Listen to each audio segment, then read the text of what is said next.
Hello and welcome to another Doctor Assistant 1 video, and today I'm doing a review of the 10th planet. Now this isn't a normal conventional sort of review. If you've watched my new news that I did a while back, you hopefully will know what this is. I said in that I'll be reviewing every individual episode in this box set, which is the Regenerations box set. Then I'll be reviewing this box set and whether or not I think it's worth a while purchase and stuff like that.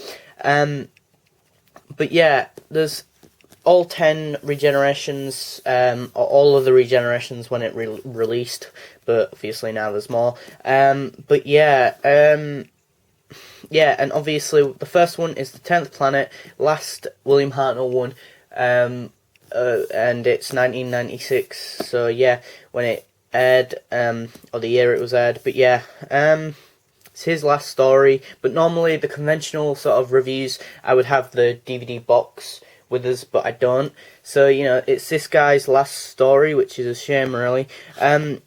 I personally thought this is the only real William Hartnell episode I've seen all the way through. So, you know, I know that's heresy. You know, me being such a big Doctor Who fan, you'd have thought that I'd have seen a lot of his era maybe, but I haven't.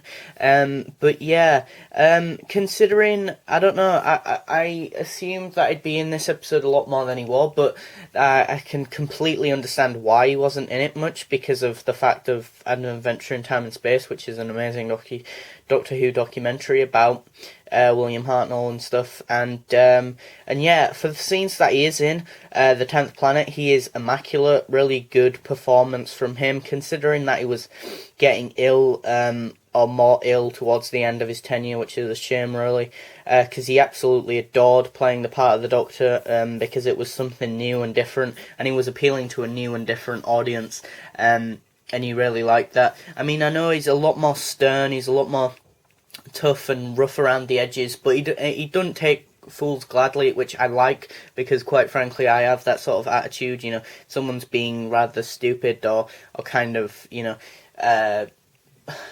kind of obvious, then I'll be kind of arrogant towards them.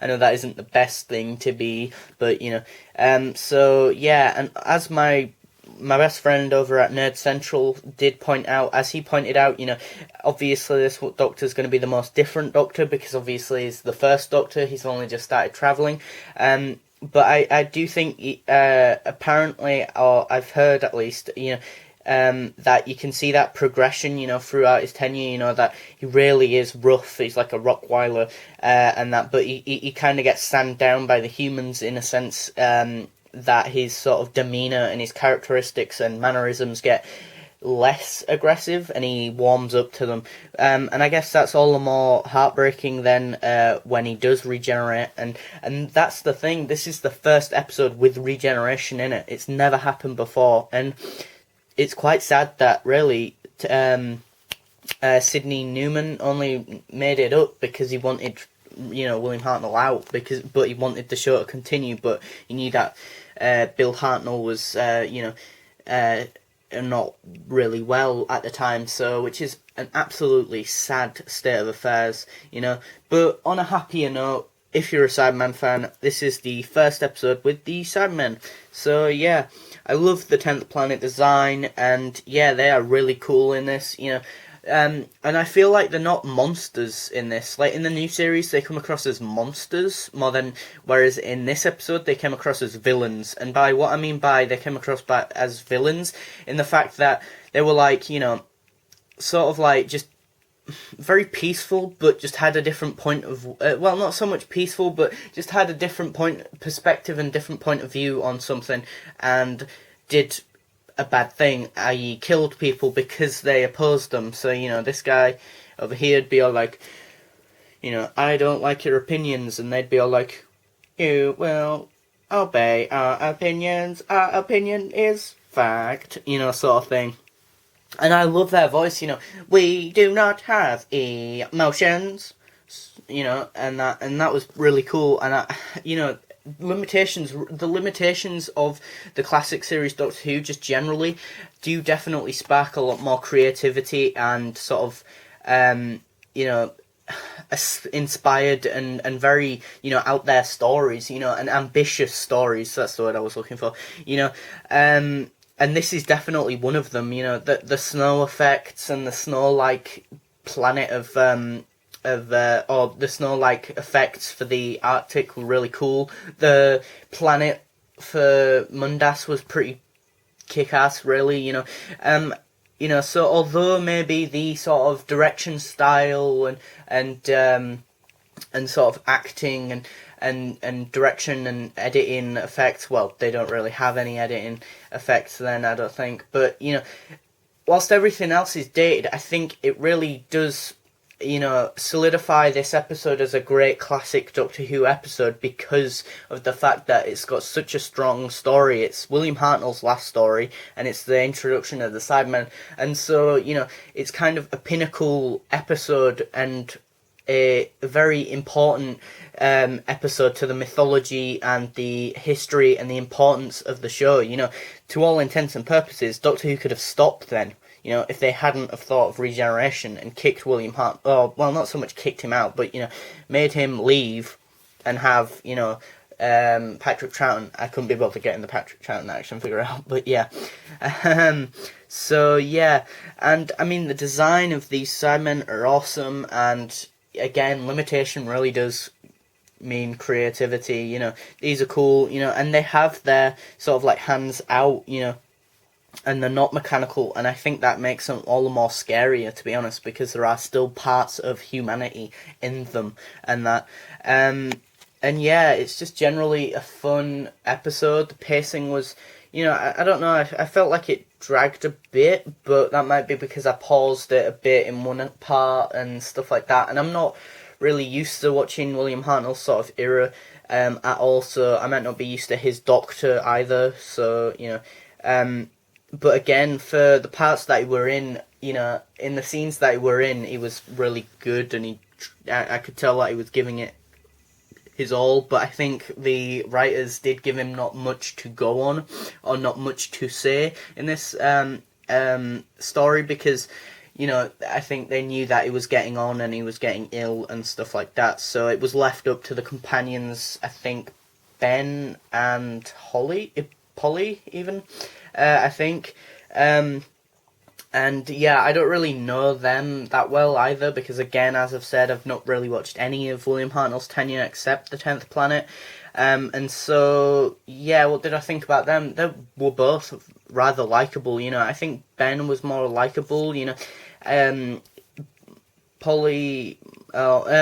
or whatever her name, or Polly, I can't even really remember it, but I felt like she was extremely sort of stereotypical, kind of scream girl sort of thing, and didn't have much development, but I guess that was the sort of thing of its day, the sort of companions of its day, sort of thing.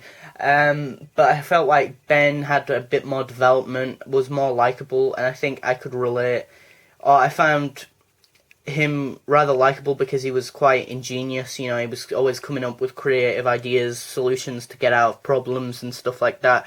And yeah, I liked his character. I would have liked Polly, maybe, or Molly, or whatever her name was. Again, I keep forgetting it. Sorry if that's annoying you, or if you're annoyed that I have not seen any of William Hartnell's tenure at all, but yeah. But no, on the basis of this episode and this episode alone, it is really good, and as well, they CGI'd the end part to the 10th Planet, and that was really good, and I think it really did give William Hartnell a better side, in the fact that, he could, obviously there was a lot more sort of things that he could do without, obviously, the sort of the reason why they have the CGI'd, or the computer animated CGI'd effect on the last part, if you're not aware, is because the BBC don't have the actual footage of the last part to 10th Planet anymore, which is a shame. And it must have been phenomenal to see the last scene, the regeneration and that, and yeah, for the first ever time, and that must have been amazing, and it really does push the show into a new lease of life and a new direction for the first ever time as well. as I was saying, the computer animation sort of stuff for the last part, that was done because, as I say, they didn't have the last footage to 10th Planet in the BBC archives, which is such a shame, but it is well done, and it gives William Hartnell the benefit of the doubt in the fact that he's a lot more physical in that, because obviously in the show he couldn't have been because he was getting ill and he was older, but with the CGI that benefits him in that. It makes the Cybermen all the more creepy, because there were scenes where you only really saw half their face like this, and then be like, "You will do as you are told, or you will be destroyed," sort of thing. And it was kind of eerie, and it was still all black and white, which makes sense, really.